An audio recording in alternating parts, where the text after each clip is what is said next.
And be sure that you are audible enough when you speak, but be sure to keep your microphone off if it is not yet your turn. And we are only given 8 to 10 minutes to speak, and there will be a strict timer. The moderator will be calling the next presenter after 10 minutes. All questions should be entertained after everybody has presented the paper. The time now in Manila is 4:30 in the afternoon and 11:30 in Ankara, local time. Be sure to check for yourself that you are included in hall number 4, session 2. We are now 7 in the room, 6 in the room. We are still waiting for 4. I'll be reading the name. I'll be Dr. reading. Dr. Chris? Hi. Yes? Hi, how are you? I'll be here helping you in case if there are some Turkish presenters. But can you please start right away? Other presenters will come because we are 4 minutes late. Yeah, okay, okay. Thank So you. I guess we have to start now. Yes. Hello world and hello Philippines and hello world. Welcome to the Asia Pacific International Congress of Contemporary Studies 4. Today is December 12th and this is being hosted by Subic Bay Prefort Zone, Philippines. We are in hall number 4, session number 2. So I am Dr. Chris Avila of the Philippines and I am your moderator. I also be presenting my paper. Again, everybody, we are all required to open our camera and please keep your microphone off if it is not yet your turn to speak. Again, we are only given 8 to 10 minutes to present our paper. And I have a very strict timer. After 10 minutes, I'll be calling the next presenter. So ladies and gentlemen, without further ado, our first speaker is from Central Luzon State University, Philippines. The title of his presentation is eBarkada, Interactive Learning Material in Teaching Filipino as the Second Language of Foreign Students. Ladies and gentlemen, presenter and researchers, please join me in welcoming Junior M. Pacol. Please take your time, Mr. Pacol.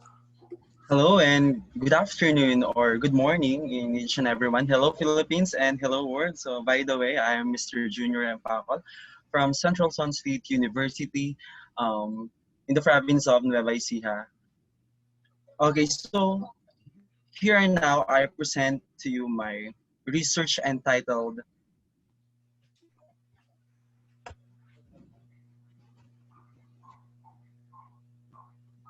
Okay, but first of all, so I would like to read this. So in Filipino, we always say magandang umaga po, or in English, it's good morning. And another is, if you can see, the po is highlighted on the presentation because we as a Filipino, we always use po as part of the culture or part of the everyday word of everyday use in talking in an elderly person. Next is kumusta po kayo? So kumusta is an Spanish word. So and in English term is how are you? So kumusta po kayo at magandang umaga po sa inyong lahat. So my research is entitled Ibakada or the Interactive Learning Materials in Teaching Filipino as a Second Language of Foreign Students. So University will present you a paper for this day. Okay, first of all is upon the advent of globalization is the appearance of development and manifestation of this unparalleled importance of technology, a recognizable change in many aspects, one of which is education, is evident as the result. Influenced by neighboring countries, the Philippines step up and become a consumer of globalization. With this, the government launched a student and faculty exchange program in hopes that educational institutions are capable to keep pace with the pedagogic standards of its fellow Southeast Asian country. Okay, as we can see, we are now facing globalization and we should it. And next is the ICT integration. So the revision of ICT integration had been one of the solutions that the government looks into in order to supply the needs of its students. In the study by Zamora 2016, innovative strategies in teaching will be beneficial for 21st century learners. In the present Filipino courses in college levels, the integration of ICT will be the great help in the recognition of Filipino as a global language in the study. So, okay, so now I will present the foundation of my Ibakada. So why it's entitled Ibakada. So first is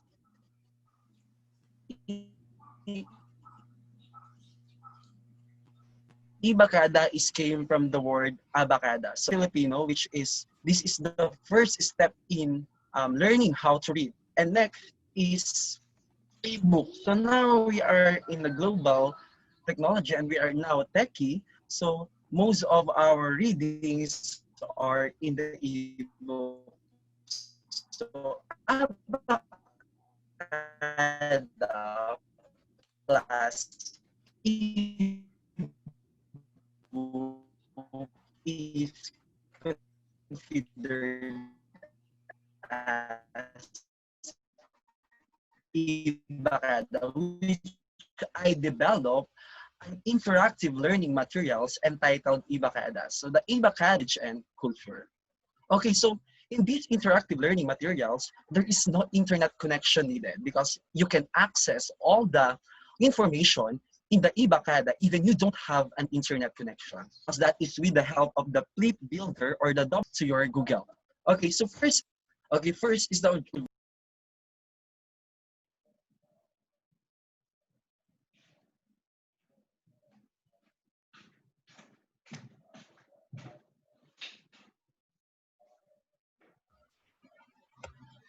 okay, sorry because okay. Okay, the second lesson is about greetings expression, self-introduction, and responses. The next lesson is, okay, the basics like the colors, shapes, numbers, and parts of the body. Next is the days and months of the year, time telling, and time words. Okay, next is transportation, market, and store. Food and eating together, home and house, and last lesson is about family and society. So if you can browse my Ibakada, you will explore the Filipino language and culture on it.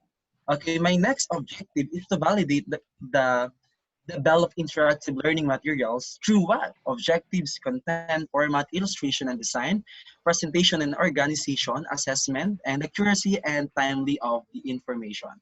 So this is my validators. This is the photo of when I'm doing my validation. Next is my third objectives is to determine the effectiveness of the develop interactive learning materials through pre-test and post-test. Okay, so as you can see, this is the image of the my Ibakada using the pre-test and post-test. So a while ago, I will show you how to use the Ibakada. And lastly, my objective is to explain the implications of the developed interactive learning materials in teaching and learning Filipino to foreign students. So why I um, came up with this study because as we all know, so in Philippines, there is a battle between English and Filipino. So and I think this is the time to show the world, not only in the Philippines, but in the world that Filipino is a global language also. Okay, so this is my methodology. So first is my research design, is research and development. As you can see, I research and develop an interactive learning material. So my research local is at Central Swan State University where I am teaching now. Okay, next is my samples and sampling procedures. So my samples are the exchange students who enrolled bachelor's degree at Central Swan State University. So the researcher used for purposive sampling in choosing the participants. Okay, so this is my participant. So Vietnamese is one of my participants. Next, my participants is American. So that's all of my students in our country. So they are the exchange students. So data sources, okay, this is the data sources. In research instrument, I use pretest and post-test to validate the effectiveness of the learning materials, and I use checklists based on the LRMDS of the Department of Education. Okay, so in a statistical treatment, so the weighted mean, okay, Likert scale, and the T-paired sample statistics. So the result is here. Okay, so I will show to you the developed interactive learning materials. Okay, so this is my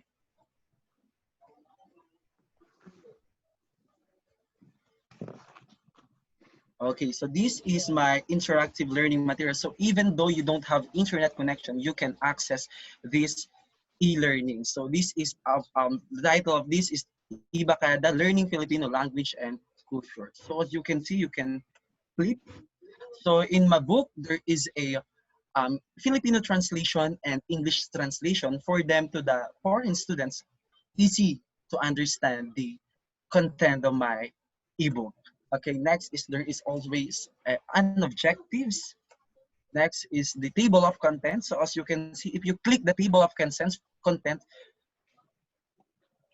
you will hyperlink to the content. Okay, so this is my pretest. So if you click this ayan, the hotspot, you will now proceed to answer the question. Okay. And next is the content. For example, the Aralin 1 or the Lesson 1, which is the history of the Filipino language and Filipino alphabet and phonemes. If you click this, you will explore the Philippines.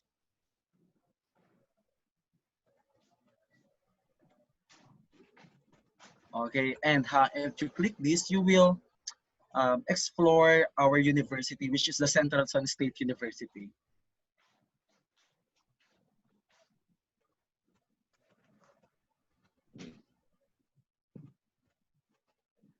Okay, next page is, okay, so this is the map of the Philippines. You can double click for the zoom, and if there is an hotspot, you always click that to reveal the answers.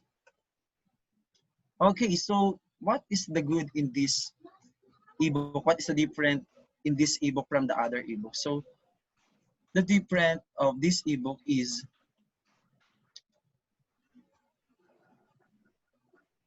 the book is talking and there is a video on it. So for example, I will give you an example. Okay, for example of this, if you will click that,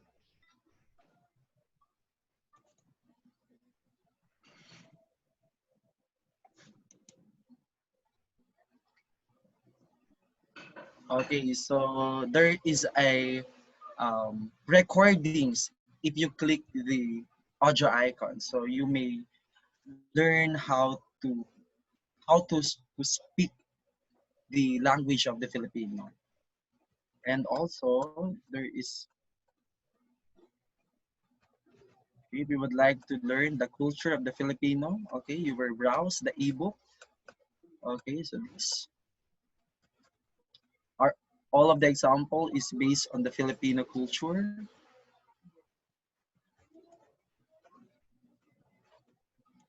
Okay, the celebrations in the Philippines.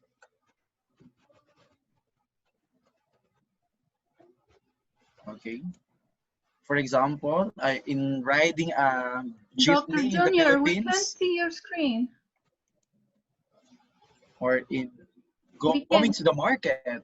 Your screen is not visible. Hello? Do you hear me? Hello? Yes, Yes. I hear you. Your screen is not visible. Oh, really? Sorry.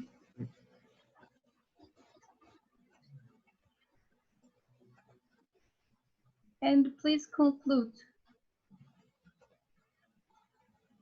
You can now see my screen? Yes, now we see it. Okay, so for example, Manong para po. Kuya, tabi lang riding po. a Para jeepney po. Manong para po! in the Philippines, or in going to market.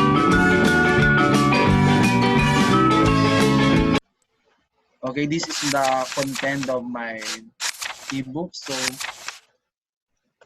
if you want to learn Filipino language and culture, you may access this ebook. So based on the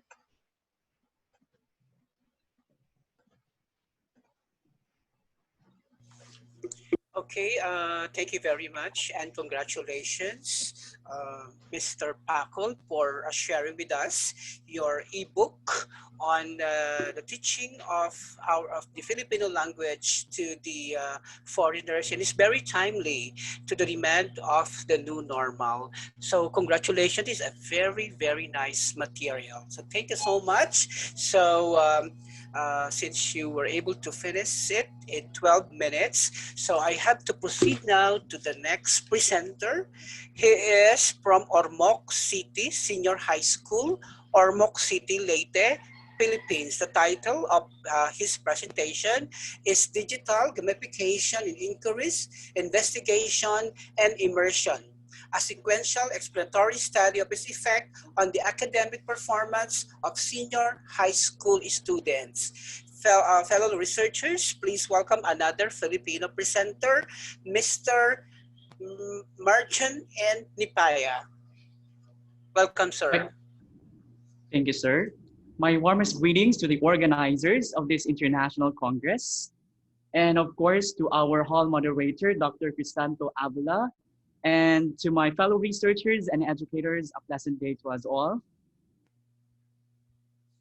It is very evident that our young learners are getting hooked into playing digital video games during class hours. Their inability to concentrate during class discussions is the most common problem that teachers are facing nowadays, since studies have shown that students' inattention may lead to low retention level and poor academic performance. The Filipino Gamer Key Consumer Insights reported that there were 29.9 million gamers in the Philippines in the year 2017, spending a total of $354.2 million, which makes the Philippines rank 29th worldwide in terms of game revenues. Among these gamers, 18% of them are 10 to 20 years old, mostly teenagers. And since our young learners voluntarily spend countless of hours in playing video games, researchers and educators have been exploring a lot of ways to harness its power for motivation by applying it inside the classroom. This is the so-called digital gamification. Digital gamification, or DG, in education is different from game-based learning, wherein it does not involve students making their own games or playing commercially made video games. It operates under the assumption that the kind of engagement that gamers experience with games can be translated to an educational context towards the goal of facilitating learning and influencing student behavior. There are some educators who express their concern about the potential negative consequences of digital gaming to young children. However, if we look into the brighter side, there are also numerous researchers who claims that playing digital games have some beneficial effects. For instance, a research by Ikenbaum, Bavilier, and Green, 2014, stated evidences of lasting positive effects of video games on basic mental processes such as perception, attention, memory, and decision-making. Moreover, McGonigal 2010, Director of Game Research and Development at Institute for the Future, mentioned in her TED Talk that playing fast-paced games can help improve attention and spatial intelligence skills, which can lead to better performance in science, technology, engineering, and mathematics. But until now, there remains a dearth of empirical studies that have investigated the effectiveness of digital gamification in the teaching learning process here in the Philippines. DG is also often viewed in a bad light by many constituents of the society. This kind of mentality can be changed when the general public actually gets a thought and experience of how essential and useful DG can actually be if used in moderation and in an effective way. That is why the researcher came up with a research entitled Digital Gamification in Inquiries, Investigation, and Immersion, a sequential explanatory study of its effect on the academic performance of senior high school students. Play has been a critically underappreciated resource for learning, according to Christine and Osborne, 2018. That is why another goal of the researcher is to bring that learning and play back together in the classroom. Hence, this research is anchored on Gilbert Ryle's concept of mind. For in play, to borrow the words of philosopher Ryle, intelligence is adverbial to attention. This means that whatever a child is paying attention to, that is where his intelligence is at work. This study aims to determine the effectiveness of DG using a Socrative app in improving the academic performance of grade 12 STEM students in Ormoc City Senior High School in their inquiries, investigation, and immersion subject, or triple I's. Specifically, it seeks to answer the following questions. What is the average pretest and post scores of STEM 12 students in triple I with DG and without DG? Is there a significant difference between the average pre and post scores in III in each group? Is the average post result of the experimental group significantly higher than that of the control group? And how do STEM 12 students view the importance or usefulness of DG when integrated in the II subject? Is DG an effective tool in improving the academic performance of STEM 12 students in III? This study employed a sequential explanatory mixed methods research design, which involves two phases. The quantitative data, which is collected and analyzed first, followed by the qualitative data collection and analysis. The purpose is to use the qualitative results to further explain and interpret the findings from the quantitative phase. The respondents of the quantitative phase were mainly taken from those students who failed in the pretest from both groups, out of which 30 students were randomly selected. 15 students in the experimental group were given the DG treatment, and 15 students in the control group were not exposed to the treatment. Out of all respondents in the quantitative phase, the qualitative data were collected from 15 participants who were chosen using a criterion sampling to serve the purpose of the interview. That is, to give equal chances of all types of gamers to be included in the focus group discussion. To identify the type of gamer, the researcher followed the suggestions of Adams 2000 and Kim 2001, wherein they proposed 15 variables that were believed to be the key in distinguishing between a devoted, casual, and non-gamer. The research participants were considered devoted gamers if they obtain a weighted gamer score of 55% and above, as shown in this table. Casual gamers are those whose weighted gamer score reached 30 to 54%, while non-gamers are those whose weighted gamer score is 29% and below, or those who have not played any digital game at all. And here is the demographic profile of the research participants in the qualitative phase: 5 devoted gamers, 5 casual gamers, and 5 non-gamers, in order to give an equal distribution of all types of gamers to participate in the interview. The provided names of the research participants are their pseudonyms for confidentiality and anonymity purposes. Phase 1 on data analysis focused on the analysis of the quantitative data. The quantitative data were treated using SPSS software and the Microsoft Excel. The researcher used paired sample t-tests in order to test if there's a significant difference between the average pre-test score and post score in both groups. The researcher also used one-tailed t-test for 2 independent mean samples in order to test if the average post result of the experimental group is significantly higher than that of the control group. This is after the experimental group was given the treatment. Phase 2 focuses on the qualitative data analysis. To interpret the participants' experiences, clusters of themes were then generated using thematic analysis. The researcher listened to the audio records numerous times to absorb the whole experience and understand the participants' thoughts.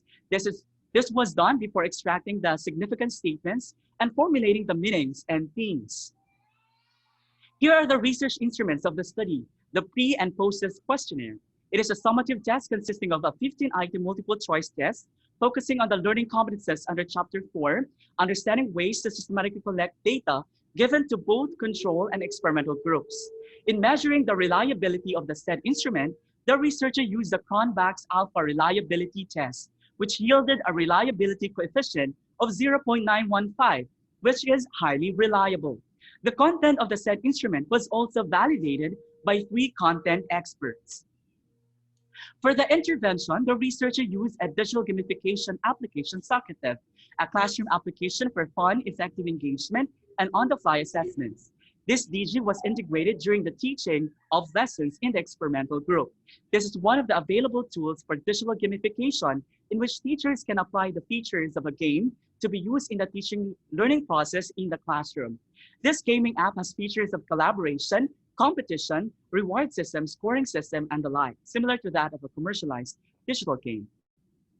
The space phrase as one of the features in the Socrative app was used by the researcher in giving series of formative assessments to students. It was also used for lesson drills and lesson activity. In here, students were encouraged to do a friendly competition among their fellow classmates with an intergalactic quiz ball interface as they race across their screen with correct answers. The exit ticket stage was used for the review and wrapping up of the discussion, most preferably used in the analysis and abstraction part of the lesson. The quiz was used in the evaluation stage as a form of a summative test. Here are the summary of results in the quantitative phase. It can be gleaned from the table that the p-value, which is 0.36, is greater than the alpha level of 0.05. Moreover, the t-computed, which is 0.9, is lesser than the t-critical. This means that the pretest scores of control group is not significantly different to the pretest scores of the experimental group at 5% level of significance. The researcher was able to establish that prior to DG, the two groups have equal footing in terms of academic performance. It can also be seen from this table that the p-value is lesser than the alpha level, and the t-computed is greater than the t-critical. This means that the pretest scores of experimental group is significantly different to the post-test scores of the same group at 5% level of significance. Moreover, it can be observed from the table that the p-value is lesser than the alpha level of 0.05. Moreover, the t-computed, which is 10.2, is higher than the t-critical. This means that the post-test scores of the experimental group is significantly higher than the post-test scores of the control group at 5% level of significance. And here are the summary of results in the qualitative phase. The themes of meaning that describe the unique individual experiences of the research participants were as follows. Theme number 1, increased period of attention. The researcher observed that the participants were more focused while playing DG. Jasmine, a casual gamer, said, DG has improved my attention span in a way that it requires me to focus on the game and have a single goal, which is to win and disregard other irrelevant activities. The participants expressed how DG increased their period of attention, especially since it has attractive graphics. The result concurs with a study of Eichenbaum et al. 2014, which stated evidences of lasting positive effects of video games on basic mental processes such as attention. Research participants mentioned, theme number 2 is enjoyment. Research participants mentioned that DG as a quiz were more enjoyable rather than traditional paper and pencil tests. Maria, a non-gamer, described, I enjoy the quiz using a digital gamification app. Same thing goes to my classmates with interest in gaming. It is quite obvious on how DG brings joy towards the research participants. Based on the idea of short-lived happiness, an individual finds joy even in the simplest of things that he or she is interested about. Theme number 3, skill improvement. Participants claim that DG can improve their other skills, such as reaction time. Fernando, a devoted gamer, shared, before I started sports, I was an avid gamer. My mom would often tell me to go outside and do physical activities, but the allure of digital games is just too much for my depressed self to escape from. Though, when I started involving myself in sports, specifically table tennis, I think I had a bit of advantage from my peers. I can react faster than average, and that made me good in this sport. Digital gaming had originally been built for entertainment, but as its many types progress, it can now be used to test and improve other skills. Theme number 4, creativity enhancement. Some participants highlighted that playing DG enhances their creativity in doing things. Fatima, a casual gamer, revealed, while playing the game, I have to formulate strategies, which requires a lot of creativity. I always think to myself that it has to be unpredictable or new in order for it to work. This type of mindset enhanced in a way that I always have to think of a different strategy for every game I play. They pointed out that DG does not only provoke creativity from imaginative minds, but also enhances it, especially to students whose young minds are still moldable and adaptable. Theme number 5, a way of refuge and relief. Sir, DG has been a way of sir, can you refuge. now proceed to the recommendation part because it's already Sure. 13 minutes. Please proceed to the recommendation part. In line with the findings, the researcher recommends that senior high school teachers should integrate digital gaming in their II lessons. Future researchers may do further researches in relation to integrating digital games in other subjects or in a wider scope. School officials may conduct capability training programs to equip teachers with information and communication technology or ICT skills, especially on making and integrating DG to class discussions. It is further recommended that the department should strengthen the DepEd Computerization Program, or DCP, to providing schools with appropriate technologies that would enhance the teaching learning process and meet the challenges of the 21st century. Future researchers may also use a personalized digital gaming application to create a virtual world as a simulation of the life of a researcher through the hiring of a digital game developer. And here are the references of my study. I will just flash them on Okay, screen. yeah, thank you very much, sir, for this very interested research topic about understanding the psychology of the young learners towards DG and their studies. Congratulations, Mabuhay. Now, researchers, we're going to proceed now to the next presenter, who happened to be from Sapientia Hungarian University of Transylvania, Romania. The title of her presentation is Language Teaching Practice in Online Environment. Ladies and gentlemen, please help me welcome Madame Gabriela Kovacs. Madame. Hello, good afternoon. I mean, good morning. Could I ask? Yes, thank you. Okay. Just a second.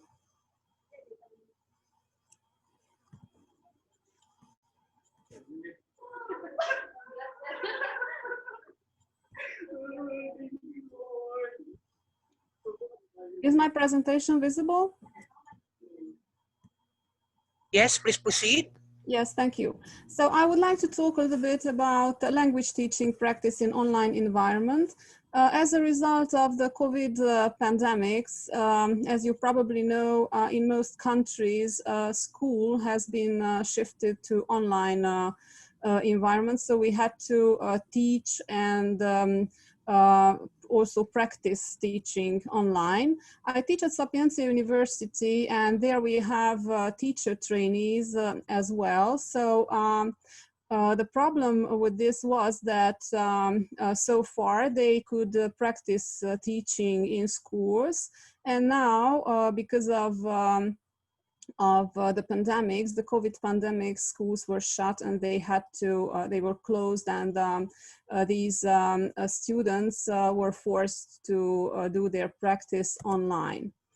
So let's see what happens to education. Opportunities for physical personal meetings are eliminated. Teachers and students are not allowed anymore to go to school, and everybody has to teach or learn from home. I have to mention that public education in Romania, where we live, implies compulsory physical presence in schools. Therefore, teacher training has been focusing so far mainly on face-to-face teaching. Teachers and teacher trainees, because of this, have not been prepared for switching from this traditional teaching scenario to fully online work. And when the schools had to be closed, the need for a change in paradigm became obvious. Concepts and practices such as online, blended, and adaptive language teaching and learning are not new. They emerged, evolved, and spread in parallel with the development of information and communication technology, and their various forms have been widely used all over the world. But in Romania, fully online teaching has never been encouraged in public schools, in public education. It only has been used in some private language schools or maybe universities which offer online courses as well. The recent situation caused by the pandemic confirmed that the already existing experience and knowledge related to these domains must be given more importance in the training of future teachers and language teachers, obviously, as well. We conducted an interview with teacher trainees related to their experience in online teaching practice, so when they had to do their teaching practice online. Our target group was 20 translation and interpretation students also enrolled in language teacher training, who in the seminars of the language teaching methodology course practice face-to-face teaching with their colleagues as role play activities. And after that, in their final year of studies, they do the practice, the actual teaching practice in the schools. In the first term, they visit and observe the classes of experienced teachers in schools, and in the second term, they practice teaching under the guidance and mentoring of their teacher trainer and the school teacher whose classes they have to teach or where they teach. We had some questions, some interview questions. This was a qualitative research, and our questions refer to the advantages and disadvantages of online and offline language teaching, changes in student autonomy, eventual changes in the role of the teacher, language teaching following the shift to online education, difficulties they encountered in this period, new things they learn in the process, their previous experience in using digital communication tools such as e-learning platforms, digital learning management systems in language learning. New tools and possibilities they discovered during their online teaching practice would use as language teachers in the future were also asked. The first question refers to advantages of face-to-face teaching and learning compared to online work. Here they mentioned stronger direct personal and interpersonal connections. The teacher can see the students better and realizes easier if they do not follow the explanation or don't understand something. Both the students and the teachers can move around the classroom if necessary, therefore explanation, evaluation, and practice are easier. There is more interactivity, teamwork, and the spontaneous work. Togetherness, gestures, physical movement, and action can make learning and memorizing the language easier and obviously more fun. Students can be more relaxed and more themselves, so to say, than in front of a computer. They also mentioned some disadvantages of face-to-face teaching and learning compared to online work. In face-to-face classrooms, it is more difficult to play videos, sound files, start online games in class because in some schools there is no appropriate internet connection or the computers are too old and useless from this point of view. Students may often be late for class because they have to get up earlier, travel long distances in rush hours, and because of that they may be more tired. If students are together in the classroom, they tend to pay less attention to the teacher and more attention to each other. They chat, they play, they disturb their colleagues, thus forcing the teacher to spend a lot of time dealing with conflicts instead of explaining or facilitating activities. Here we have some advantages of online teaching and learning compared to face-to-face work, such as students can log in conveniently anytime from anywhere. They do not depend on public transport. From a teacher's perspective, it might be an advantage to be able to switch topics with one click to make the lessons more colorful. Students may feel safer, more relaxed and comfortable at home than at school, and it is easier to access necessary materials or various online sources. However, they mentioned lots of disadvantages of online teaching and learning compared to face-to-face work, such as some learners or even the teacher may encounter technical difficulties. It is unpleasant to sit on a chair in front of a computer for hours. Difficulties in communication due to the lack of physical and social interaction, invisible gestures, facial expressions and movements. Another problem is that breaks cannot be spent together, playing, running around, or simply chatting and moving outside. There are less possibilities for learners to help each other, discussing, explaining what some of them did not understand. There are less occasions for teamwork. Learners may feel lonely or isolated. As we know, a language is better understood and more easily learned if students can touch, hold, move certain objects, role play scenarios, well, through activities. Learning by doing, learning by playing is more restricted, and it is more difficult for the teachers to supervise the class and make sure that everybody is paying attention to the lesson and not doing something completely different. Regarding learner autonomy, most respondents claim that students became more self-sufficient in the period of online education. They learned to solve more problems on their own, and they were able to take advantage of the opportunities offered by the internet. Autonomy also resulted from the fact that learners could not interact as spontaneously, as frequently as they would have in face-to-face classes, and because of this, they turn instead to online sources or try to figure out certain problems on their own. However, other respondents claim that learners who used to focus and solve the task in the face-to-face classroom performed well in the online environment as well. On the other hand, those who were lazier. Excuse me, madam, please finish in 1 minute. Thank you. Okay.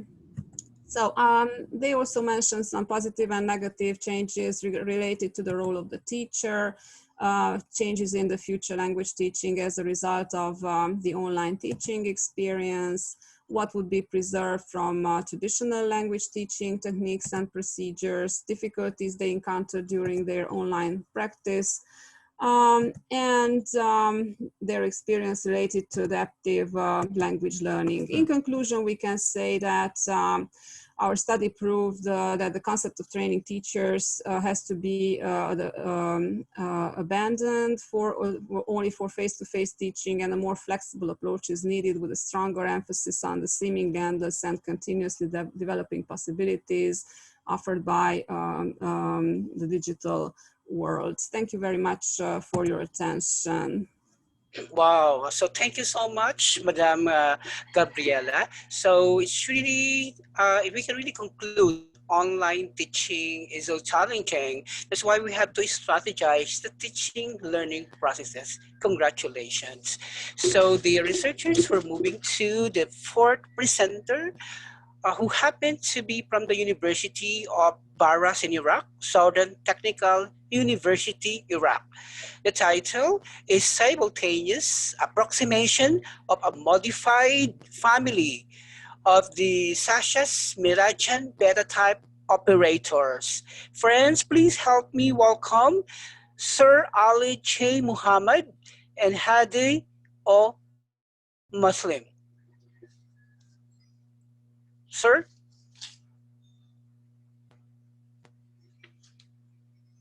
Sir Ali? It doesn't seem to be here. Okay, so let's proceed to the next, who happened to be myself.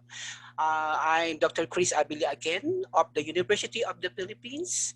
Anyway, I have finished my EDD in another university, and this time I'm enrolled for my Master of Development Communication at the University of the Philippines. So allow me to share screen my presentation.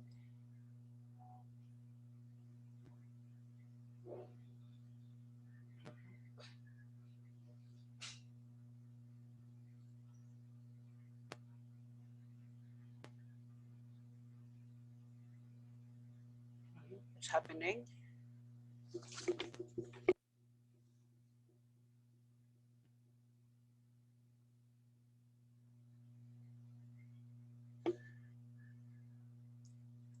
Okay. What's happened? What happened now? Stop. Okay, I'm sorry because I'm your moderator. I am. You need assistance. Yeah, please. I cannot see my presentation. It's supposed to be It has to be opened on your desktop in the files. Yeah, it has to be on my desktop, but it seems what I am showing you now is the screen, because I'm afraid to be taking much of your time. Anyway, my topic is on about digital trust and intuition. So I just want to to give you that the idea of my research is actually of keeping our trust and intuition to the digitalization, because for me the conclusion of my study is that the safest way of doing or of pursuing the education under the new world normal is through the use of the digital technology, through the e-learning, to the online learning process, teaching learning process. In the Philippines, we are not allowed now to use the face-to-face. That's why all of the schools, public and private, we had to consider online learning. Or aside from that, we can also make use of course with the module.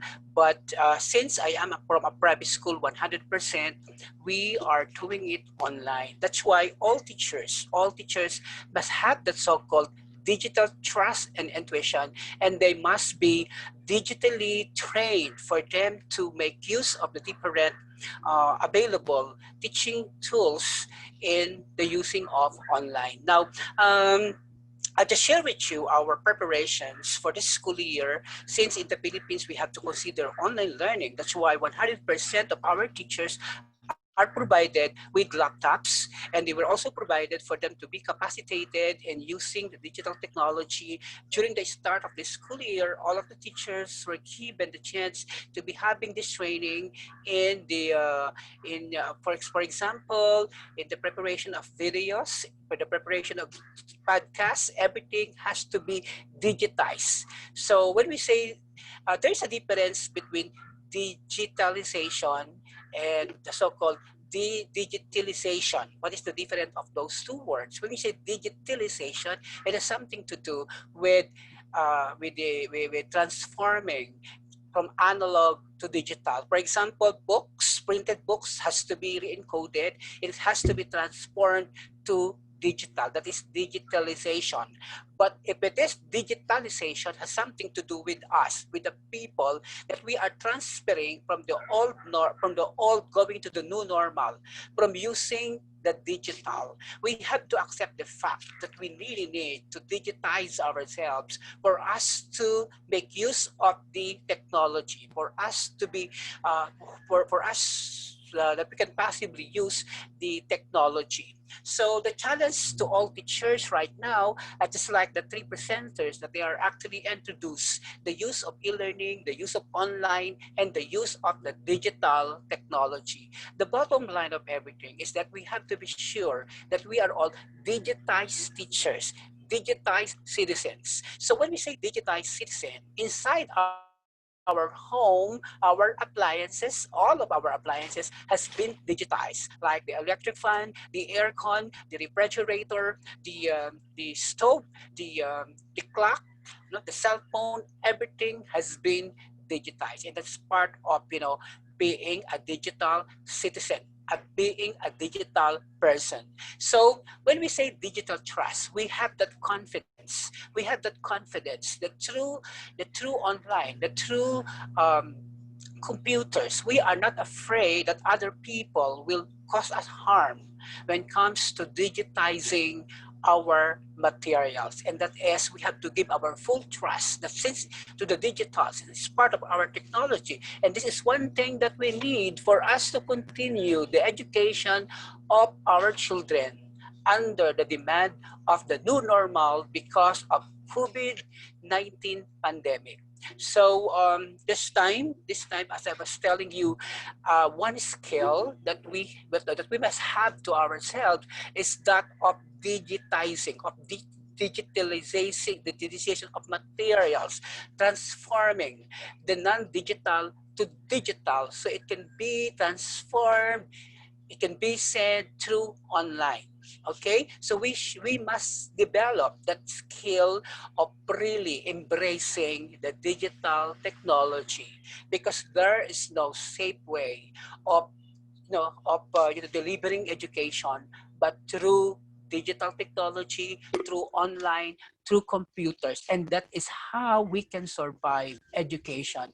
That is how we can champion the education in time of the pandemic. And as of this time, 2020, we are not so sure that in 2021 we can go back to the old normal. So that's why, in preparation for the future, and it is now the demand of the technology, that we have to really embrace the digital technology, and we must have established among ourselves the so-called digital trust and digital intuition. When we stopped teaching using the face-to-face, we immediately decided, and we immediately said to ourselves that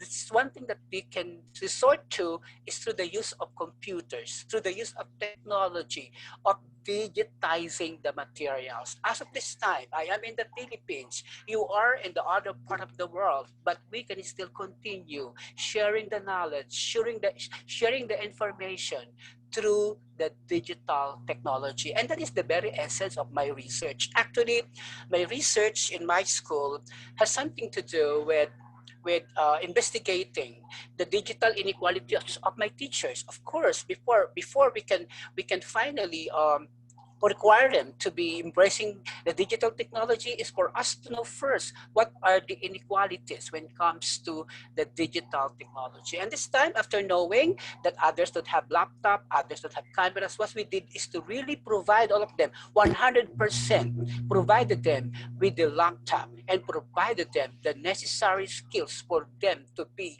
a highly digitized educator. So ladies and gentlemen, please establish digital trust and intuition among yourselves and be a highly digitized educator. That's all that I can share with you about my research. So I'm done, and moving on to the next presenter is from he is from Baku Slavic University, and is Sir Baichen. The title of his study is Philosophy of the Text and its Translation, based on the translation of Kapik's poem in Russian. Sorry if I mispronounce your name. Please welcome the next presenter, Mr. Rapich Nobrozu. Thank you. Rapich, Thank sir. you. Thank you. Sufi poetry has a special place in the medieval Oriental poetry. From the very beginning, it attracted the attention of Western European and Russian poets and researchers. Among the Sufi poets who have received recognition from foreign readers, the first place is occupied by the work of Hafiz. Thanks to the love lyrics, the Persian poet became known as the poet of love. Hafiz's poetry has been translated into many languages of the world and studied by foreign researchers. There are different attitudes towards both the poet's translations into other language and the study of these translated texts. In this work, we set a goal to investigate these difficulties using the example of the translation of one's poem by Hafiz into Russian. The fact is that the indefinite problems and the elimination of translation flaws convinces us that they as a common regardless of the target language. There were the studies that helps to determine the possibilities of adequate transmission of the characteristics future of Sufi poetry. The poem Drunk, Besotted, Illuminated by the Room, Хмельная, опьяненная луной озарена, was translated into Russian by Ilya Salvinsky. An interesting fact is that it has no other options in Russian. As you know, in a poetic translation, in contrast to a prosaic one, every detail, both substantive and formal matters. Sometimes ignoring them by the translator leads to incorrect transmission of essential elements of the original. At first, consider the transmission of the ghazal shape. This ghazal consists of 7 couplets, baits. The first bait, stanza unit, consisting of the beginning matla, rhythms with each other. The translator has successfully perceived from the first bait. The subsequent rhythm scheme of the ghazal, ba, ba, va, va, va, that is the one sounding rhythm also reflects the form of the original. The last couplet of the translated text is an indiscernible condition of the final bait, returns the characteristic future of Makta, that is the mention of the author's literary name, Takhallus, nickname. Hande camemey o zolfe gerey gir negar. E besato beke şunto be hafiz beşvekest. Don't ask me about it, my vis hafiz. Wine and women's braids, that's the depth of the word. Attention is also drawn to the attempts to preserve the play of consonants which constitutes the phonetic matrix of Eastern poetry. Of course, in translation, preserving the elegance of the sound is a very difficult task. The fact is that the phonetic structure of each language as it is one specific character of sound. Sometimes the transmission of such a complex range of sounds seems impossible. In our case, the translator look to path of replacing the sounds of the original with the sounds of the translated language, which conditionally creates the adequate perception of the original text at a different content sound level. At first glance, the translated text as a rule reflects the content of the original. Drank, besotted, illuminated by room, in health open silks as with the cup of wine. In general, yes, but not in particular. If the epithets drunk decided enhance the state of the believed, then the phrase eliminated by the room somewhat reduce the vocabulary of the original.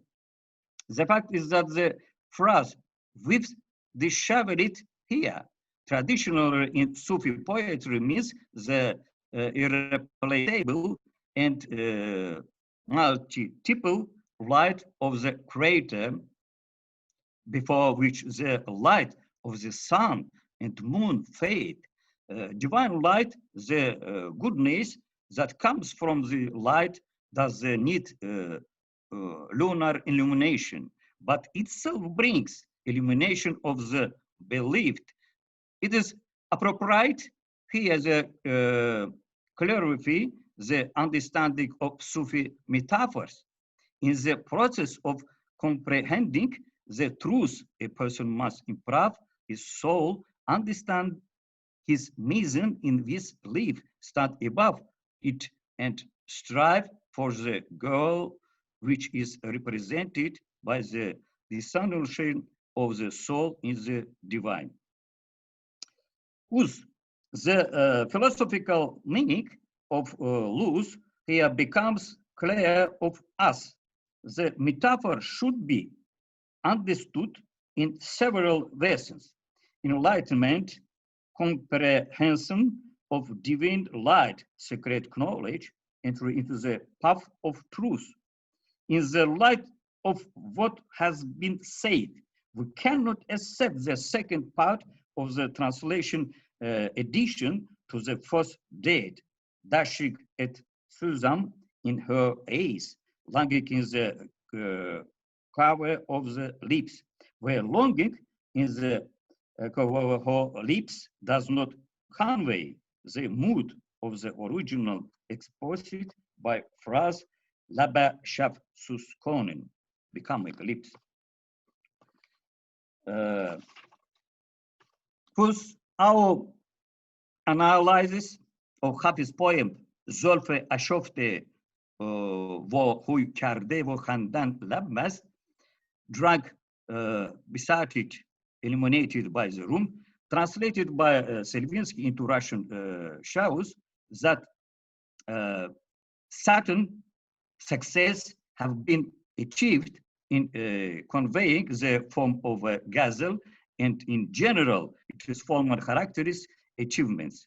However, the same cannot be said about the content of the translation, where there are serious flaws caused, in our opinion, by the polysemy of the text and weak interlinear translation.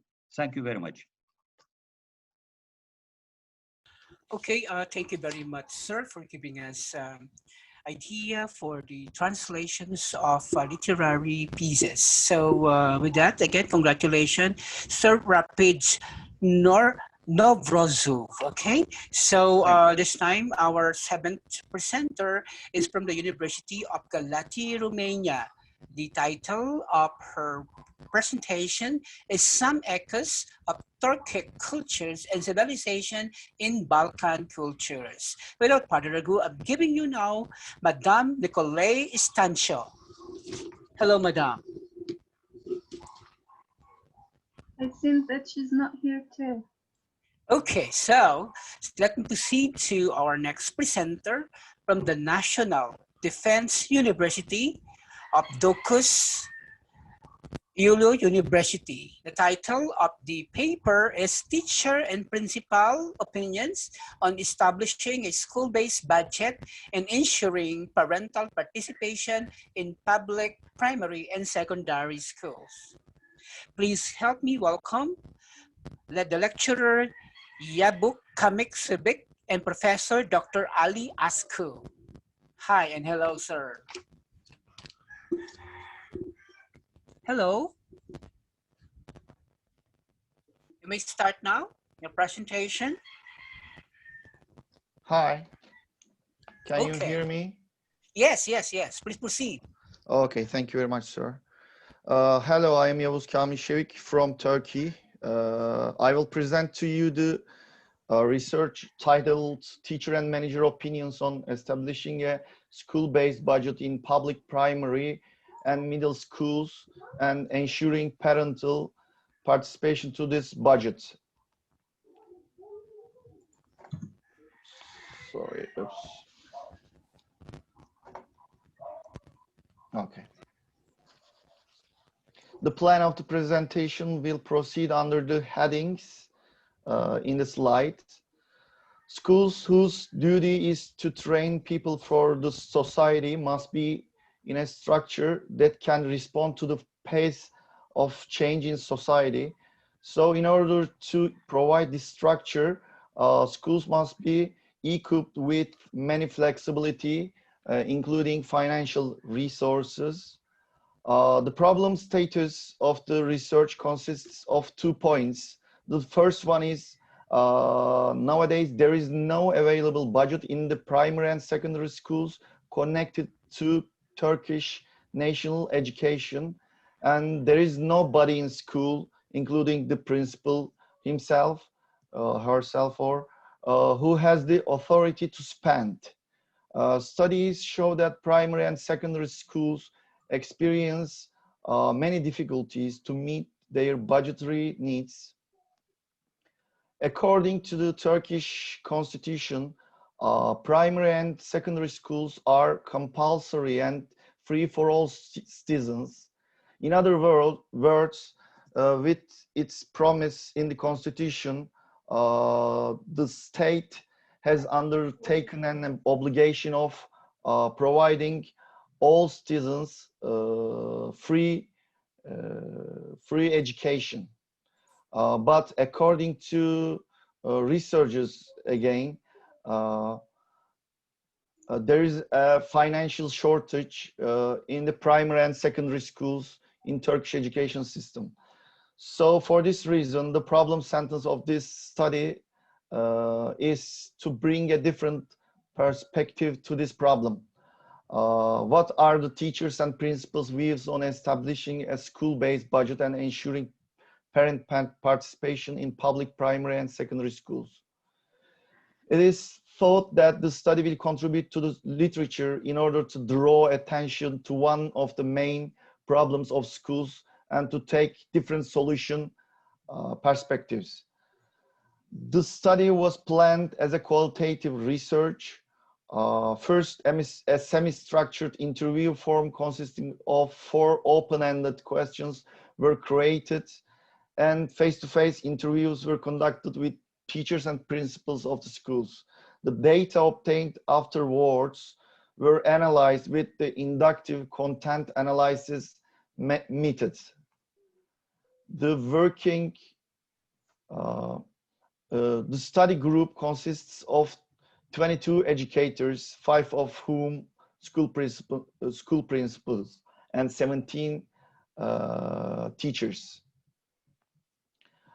In this semi-structured interview form, which is used as a data collection tool, firstly, the ways of providing additional financial resources to the school is questioned. Then, in the case of independent budget, the effects of this, and finally, the effects of a system that would make it obligatory and legal for parents to contribute to the school financially were asked. The findings of the research will be explained through the code tables created. The first table is about how the teachers and principals create additional budget to their schools. Principal and teachers responded mostly by collecting donations from parents and other charitable citizens.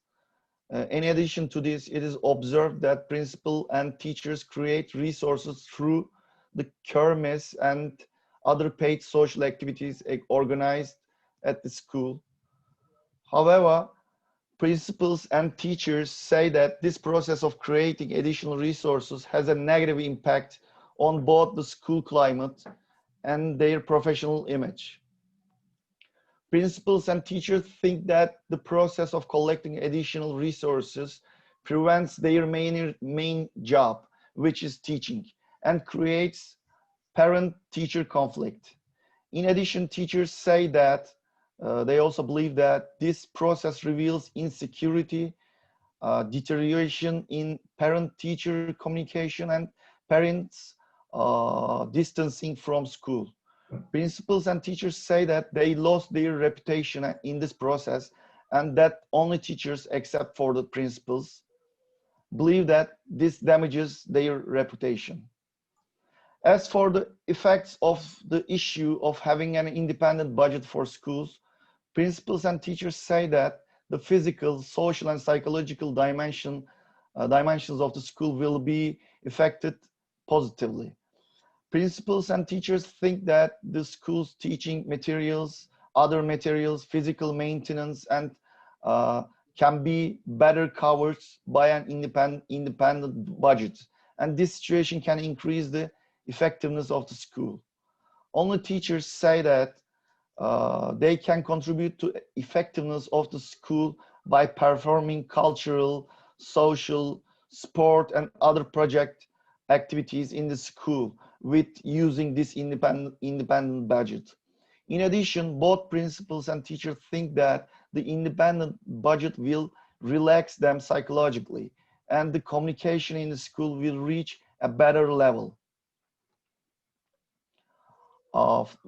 Finally, 72% of the participants responded positively to the legal and compulsory participation of parents financially.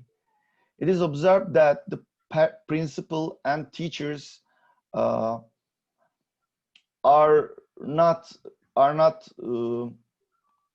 they have some reservations about the corruption of social justice while ensuring parental participation, and they correct this as participation in proportion of citizens' income. Finally, 27% of the participants responded negatively to the legal and compulsory participation of parents financially. The reservations of the principal and teachers constitute that social justice will be disrupted and the use of legal force will backfire. In addition, the principals made a reservation that the principle of equality would be broken.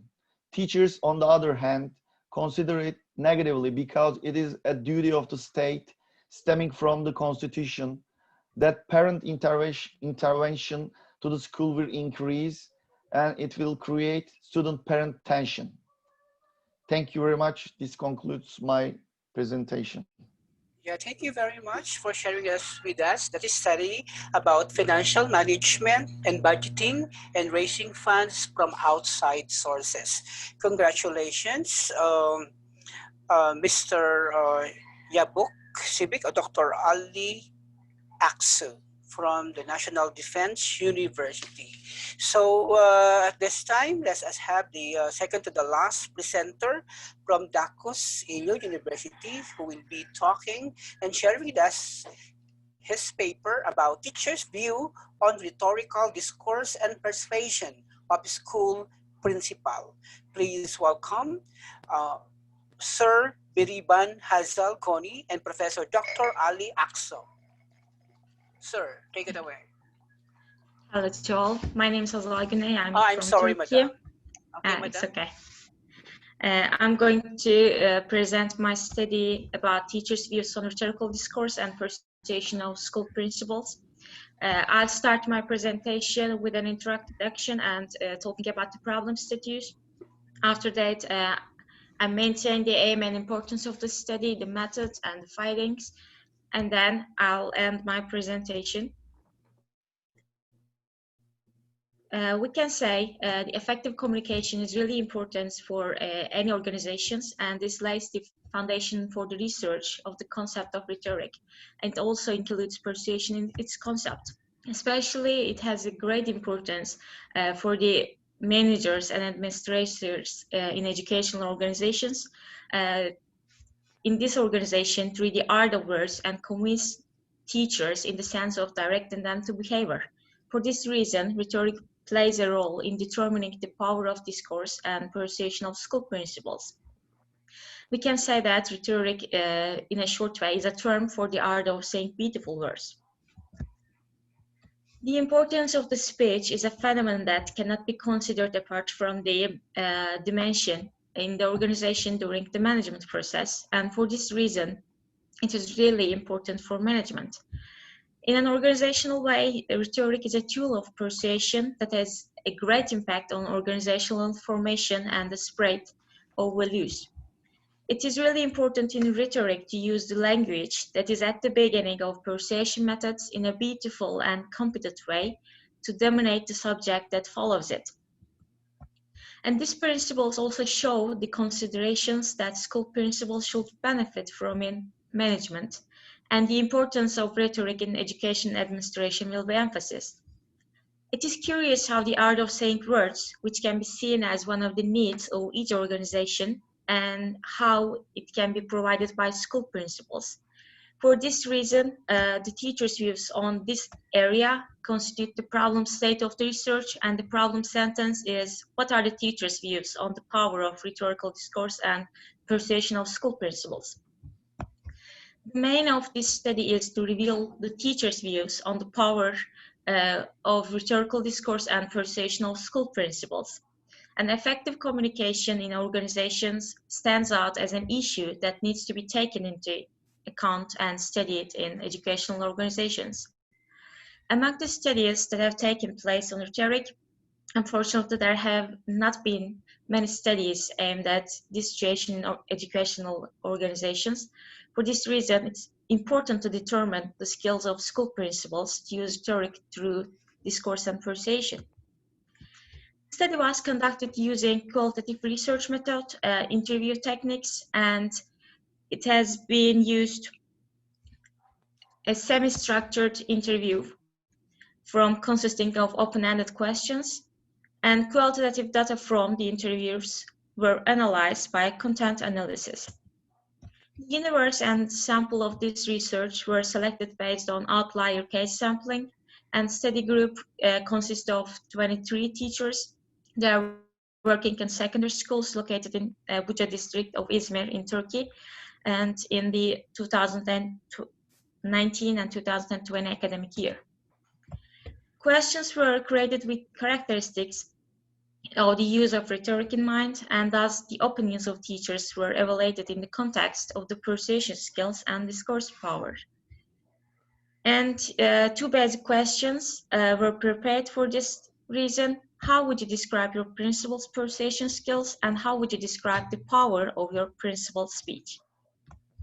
The data obtained from the research was analyzed by content analysis, and during this process, first of all, the notes received during the interview were transferred to a computer, and the code was given to each participant, and the findings were analyzed based on interview questions and divided into teams. In order to determine reliability, the two researchers encoded the data independently of each other. The results of the coding were compared, and the number of consensus and disagreements of opinion were calculated. This formula is Miles and Huberman's reliability formula, and we can see that the study's reliability rate is 85%. As a result of the content analysis, it was observed that the opinions of the teachers in the study group gathered under two main themes, persuasion and discourse power.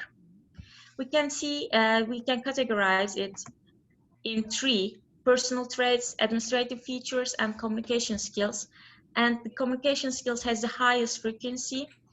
And after that, we can see the management ability and knowledge of the principals are really important to the study group teachers. Also, the principals' physique and dress up are related to persuasion skills according to study group teachers. Also, politeness, courtesy, and sense of humor are really related to persuasion skills. And these are some words from the study group teachers. They mostly talk about the school principals' management ability and knowledge about it. Also, they talk about school principals' clothes are really important to them, and politeness and courtesy and also sense of humor are really important to persuasion skills. According to Team 2, we can categorize it in four ways: the way of oratory, the content of oratory, the impact of oratory, and the features of the orators, I mean the speakers. The highest frequency is for motivation. And after that, appealing to emotions, consistency, and democratic approach are really important to study group teachers. It was found that participating teachers and school principals most often associate the power of discourse with motivation. And also almost all teachers say that supportive and motivating speeches are effective. At the same time, effective discourses of school principals play an important role in addressing their feelings, forming the belief that there's a democratic approach in school. These are some other words from study group.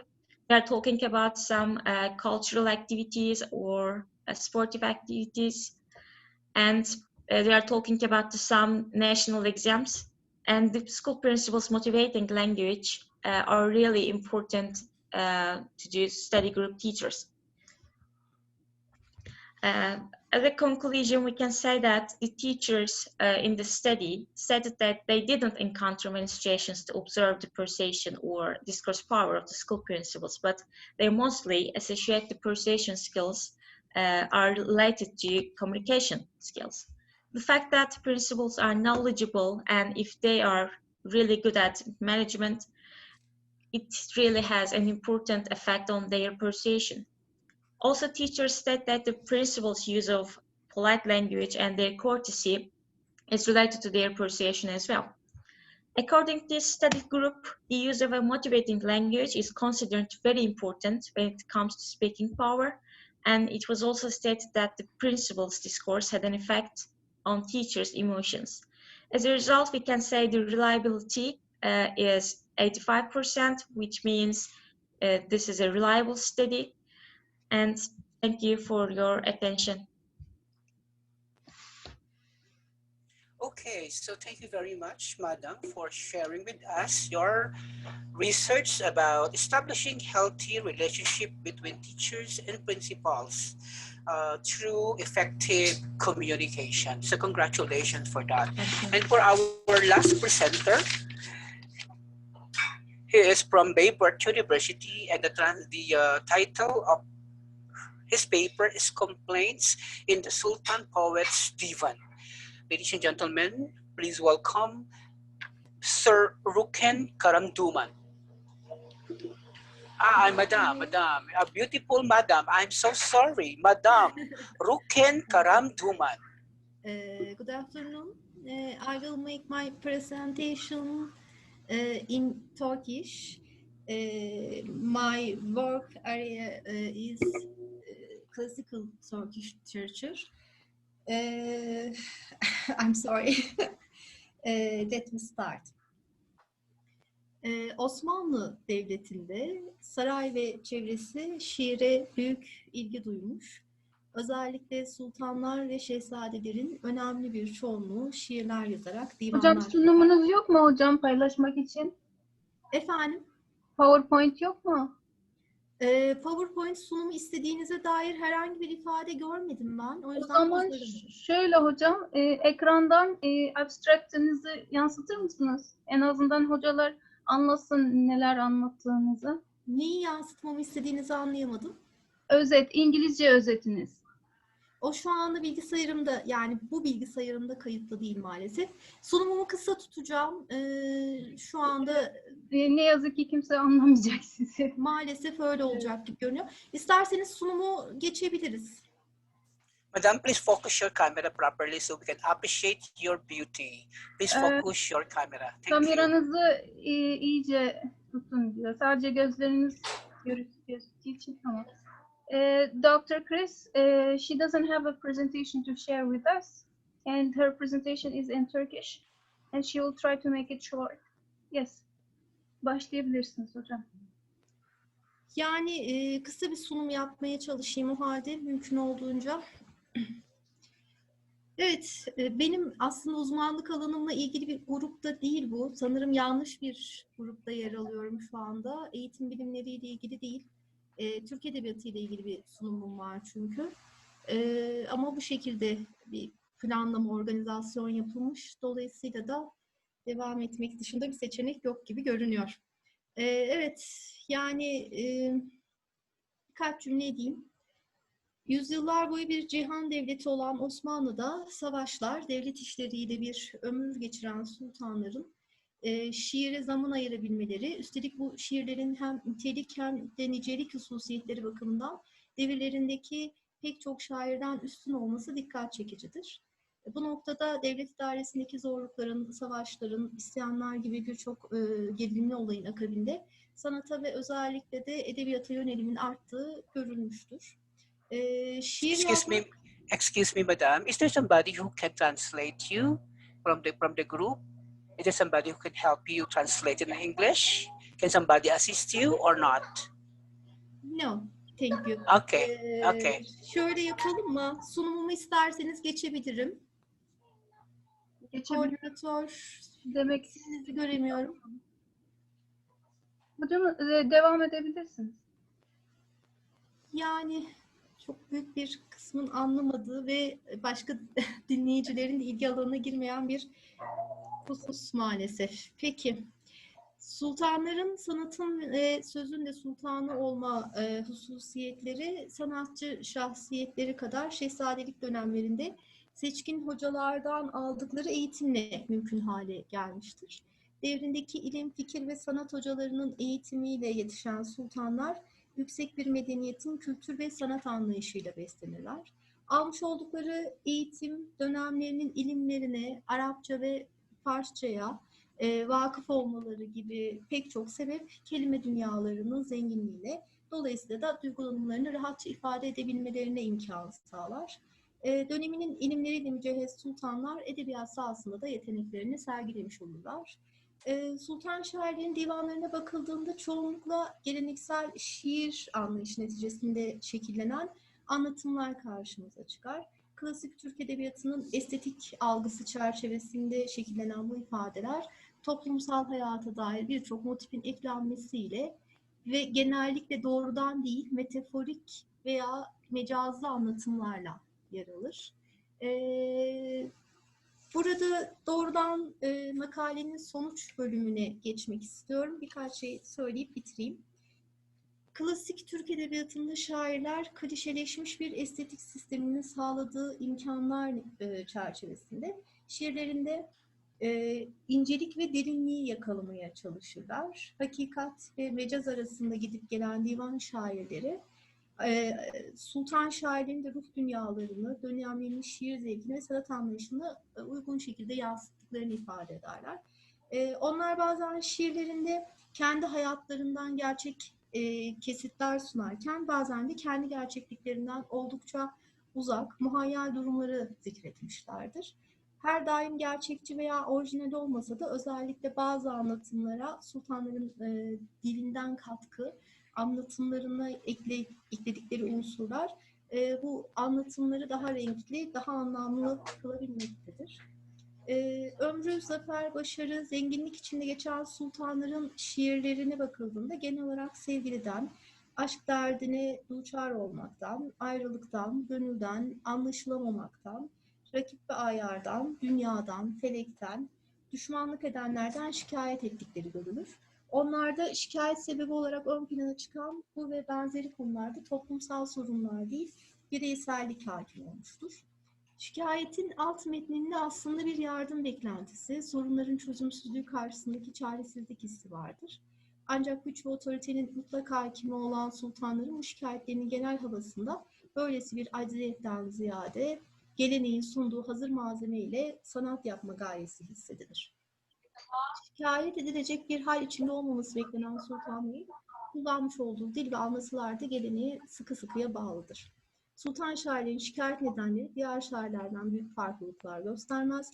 Divan şairlerindeki hak ettikleri yere gelememekten, değerlerinin bilinmemesinden, fakirlikten, yönetimden, yolsuzluklardan, haksızlığa uğramaktan kaynaklanan gerçek hayata dair şikayetlerin yerini sultan şairlerin gerçekte yaşanması pek de mümkün görünmeyen dertlerinden şikayetler alır şeklinde devam eden uzun bir sunumum vardı. Ancak bu kadar sanırım yeterli olacaktır.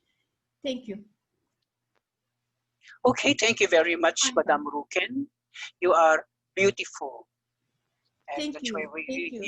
yeah, you're so beautiful. So we are done. Out of 10 presenters, 8 was able to make it this today. So we still have 25 minutes for us because I'm going to call you one. I will call you again one by one, and this time I want you to speak about the application and the action taken from the recommendation of your research studies.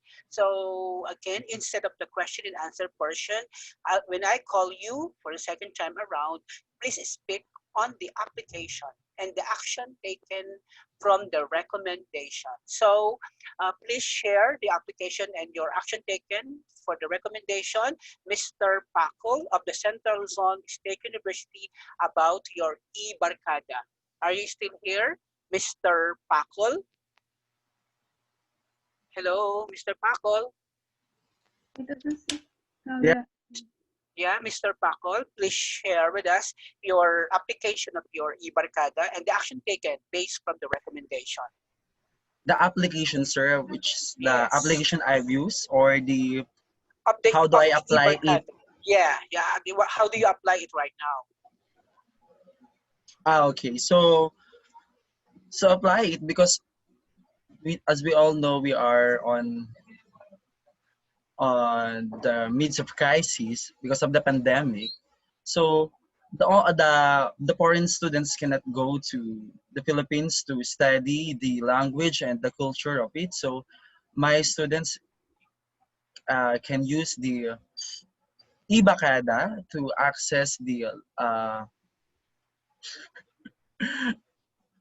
to access Yeah, it. that's good. Yeah, that's good. That's good. Actually, Mm, it's it's very timely material since we are now mm, dealing with a new normal. And I understand you as teacher, you are basically teaching the Filipino, our Filipino language to the foreigners. It's a good thing. I really love my abacada when I was in the province. But this time, I'm happy to say that it's now on the digital. So, more words from you, Mr. Paco. Hello, sir. hello po. Okay. How are you being benefited by your Ibarkada right now? Sorry, sir. How are you being benefited by your Ibarkada right now? Okay, Ibakada. so okay, it helped me in introducing the lessons that I need to give to my students. Okay, okay.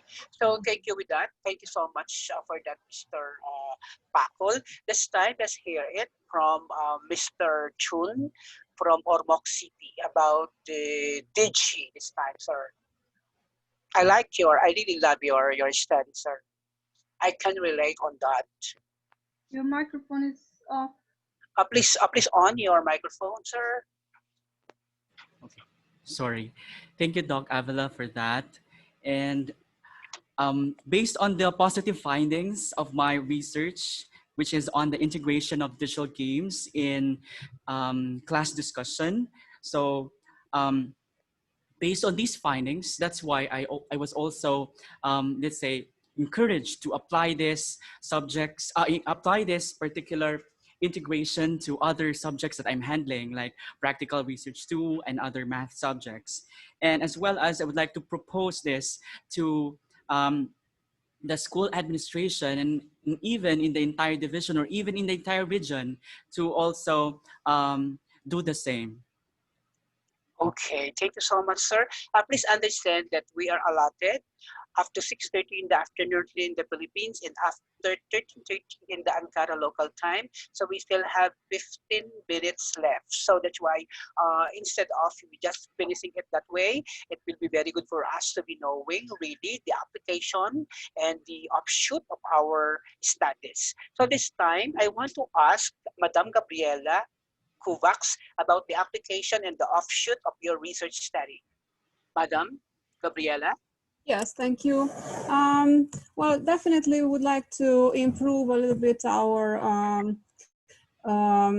teaching materials and our perspective related to online teaching, because as I mentioned, uh, it wasn't really encouraged before in Romania to teach online in schools. So this was not an option. Children had to go to school and study there in a face-to-face environment in classrooms. And obviously because of this, the teacher trainees and teachers were not prepared for this situation. And it was a very challenging period for everybody to do this shift from face-to-face to online learning. And what we learned from this experience was that we should include more techniques, strategies, and more knowledge related to online work in teaching, in the teacher training process. So that is what we would like to do in the future. Yeah, Thank you very okay. much. Thank you so much, Madam. So for my study, which is digital trust and intuition, since in our country we're still very strict when it comes to social distancing. We are not yet allowed to do face-to-face. That's why, as of this time, we continue capacitating our teachers when it comes to the use of the digital tool and education. And we continue to introduce the different available platform online, so of course we can enrich our online education. So that's for my study. So this time I want to hear from from the translation. From the translation, can we hear from Sir Rafij? Are you still here, sir? Okay, I guess he is still out. This time, can we hear from Miss Nicolay Stancher? She's out. So, can we have Yabus Kamil, Professor Ali Aksu, Yabus Kamil, sir? Yes, I am Kamil? here. Yeah, okay, please share your application. Okay. Today I had the chance to meet new studies here. I also shared my own research with my other colleagues. I can say that I learned a lot in this process, and thank you very much for everyone. An effective school requires a strong and educated principal. In other words, financial budgets should be provided to schools. Also, education today is very expensive, and it is difficult for governments to fully afford it. On the other hand, we shouldn't forget social justice and equal opportunity for everyone, and hope for the disadvantaged ones. I thank all the participants. Thank you very much, sir. Okay, sir, may I ask if your university is a government-owned or a private corporate-owned company? Government. A government. Government-based, sir. Yeah, okay, thank you so much. And I understand that you really need to, to raise funds from outside sources. Okay, can we hear this time from from Miss Rukin Karaduman? Hazal this time.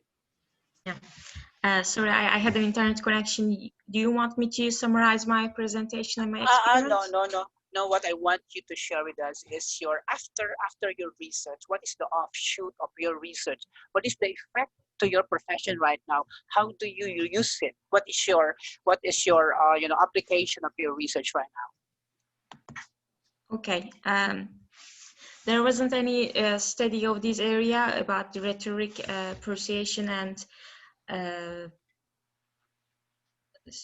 discourse abilities of school principals. That's why I chose that subject, and I'd like to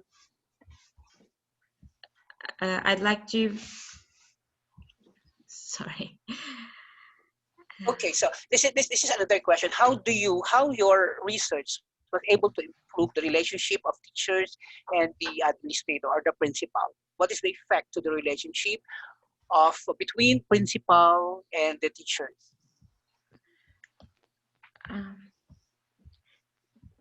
I didn't understand what you mean, actually. I'm sorry for that. Okay, would you like to say something more of your study, of the message of your study? No, thank you. I can say thank you to all for this experience. Okay, thank you so much. So we are done, and I hope that this is a learning process from all of us, because a research is done for you to derive change, for you to derive application, for you to derive breakthrough, and that is the reason why we are conducting researches. But anyway, we are done, and thank you so much. But before that, please open your camera, also our Madam Coordinator, because I'm going to take group photo for documentation. Hello, Madam Coordinator. Can you please open? Madam Samira, please open your cam, and a count of 1, 2, 3. Yes. Another, please wave to everybody. Hello, friends. Please Yes, wave your hands. Thank you. Okay. And Thank you so much, and hope to see you next year. Bye. Thank you so much next year. Bye.